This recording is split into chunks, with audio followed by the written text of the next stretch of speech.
The Holy Man, Chapter 24. Fussiness. It was Maria's day to cook. Joe watched her, feeling bemused. Unlike Helena, who was always present, Maria's mind was not on it.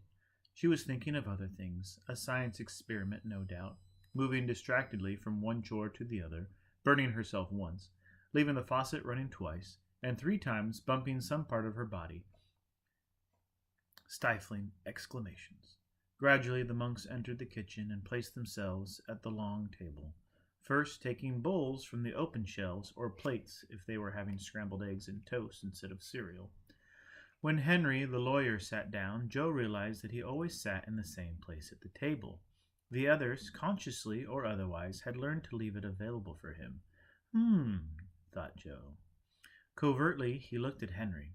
He noticed the sleeves of his robe were each impeccably folded 3 times to leave his forearms free.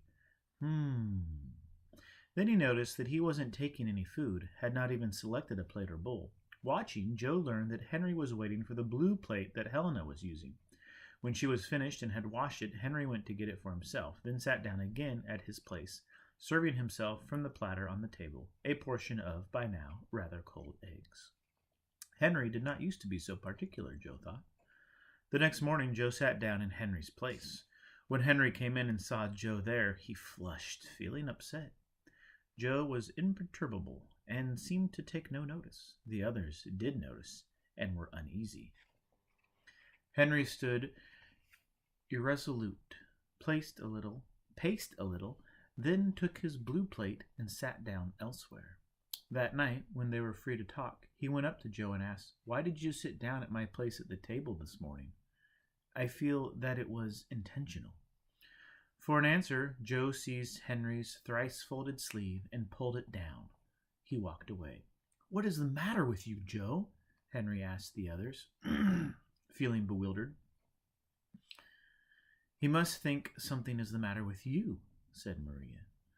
The next morning, when Henry walked into the kitchen, Joe was standing there with the blue plate in his hands.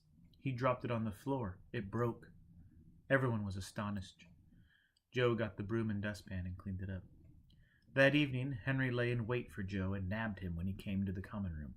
"Okay, you think I have gotten too fussy about things, right?" "Right," said Joe, pleased. "But what is the matter with liking certain things in certain ways? I don't understand your aversion to my behavior. Surely it is not harmful. Come on, Joe, loosen up." "You feel I have violated you, but I am setting you free. I am loosening you up. Particularity leads to peculiarity, and then to pathological behavior. The 3 Ps. It is very insidious.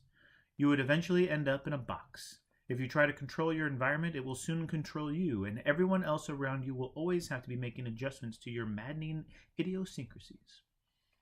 "Maybe so," said Henry, "but I still don't think there's any harm in it." Joe responded, "The most profound line in the Lord's Prayer is, 'Lead us not into temptation, but deliver us from evil.'" "Evil?" Henry protested. "You're saying my behavior is evil?" Joe replied, "We want to be free from desire, do we not?" "Yes." "Because it leads to temptation, which leads to evil, which is also slavery. If it weren't slavery, the words 'deliver us' would not be used." "Okay, so," Joe continued, "you are beginning to enslave yourself with your fussiness. Therefore, you are an evil." "That is a very big stretch, Joe." Joe smiled.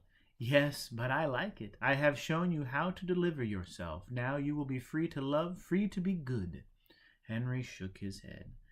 "Let us take another tack. We deplore attachment, do we not?" "Yes," responded Henry.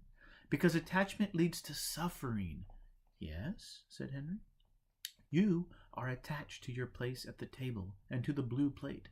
I forbear thinking of other possible quirks, how you align your books on the shelf, or which of your teeth are the first to be brushed, possibly the canines." Henry shrugged ruefully. "I guess I see what you're saying." Joe smiled. "Let me say in conclusion that developing and embracing these peculiarities will make you forget that you are enlightened, that you are a holy person." "But I never knew that," he protested. "I never thought that." "Yes, you did, but you forgot. You must live your life in such a way that you will remember. And what happens when I remember? Asked Henry. What do I do then? Then you can forget about it.